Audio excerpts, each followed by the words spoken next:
सर्दी की एक कड़क सुबह थी। गांव के बाहर किनारे पर बनी झोपड़ी में श्यामू, उसकी पत्नी राधा और 6 साल की नन्ही बेटी चंपा अपने पुराने लिहाफ में दुबके हुए थे। हवा इतनी तेज थी कि खपराल की छतें थरथरा रही थीं। सूरज निकला तो था, पर जैसे उसकी रोशनी भी ठिठुर रही हो।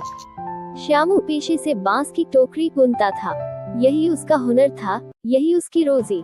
बाजार में जाकर वो टोकरी बेच आता और जो पैसे मिलते उससे राधा आटा दाल लाती।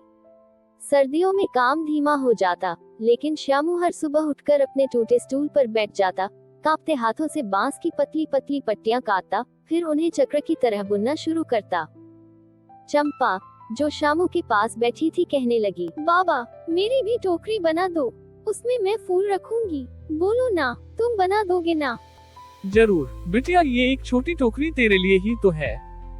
राधा ने अंगीठी सुलगा रखी थी। वो चूल्हे पर बाजरे की रोटी सेक रही थी और उबले आलू की चटनी बना रही थी। घर में कुछ भी ज्यादा नहीं था, पर प्यार और मेहनत की गर्मी हर चीज पर भारी थी। उस दिन श्यामू ने एक बहुत सुंदर बड़ी टोकरी तैयार की, जिसे अगले हाट में बेचने की ठानी। चंपा की छोटी टोकरी भी बन चुकी थी, गोल मटोल रंगीन कपड़ों की किनारी से सजाई हुई। चंपा उसे सीने से लगाकर मुस्कुरा रही थी।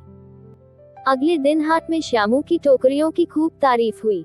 एक शहर की महिला ने जब देखा तो बोली, कितनी सुंदर कारीगरी है, तुम्हारा नाम क्या है? श्यामू ने सिर झुकाकर जवाब दिया, मैं श्यामू हूँ, टोकरी बुनता हूँ जी। उस महिला ने उसकी सारी टोकरियां खरीद ली। जाते जाते बोली, हमारे शहर के मेले में भी आओ, वहाँ तुम्हारी मेहनत की कद्र होगी। जब भी आना शहर मुझसे मिलना आकर। जब श्यामू घर लौटा, उसकी जेब में कुछ नए नोट थे और चेहरे पर एक नई उम्मीद। राधा ने देखा तो आंखें नम हो गईं। श्यामू ने कहा, ये ठंडी हवा बस बाहर है राधा, हमारे घर में तो चंपा की मुस्कान से गर्मी है। राधा, अब मैं शहर जाऊंगा और वहाँ मेले में अपनी टोकरी बेचूंगा। मेम साहब ने कहा है वहाँ अच्छे दाम मिलेंगे।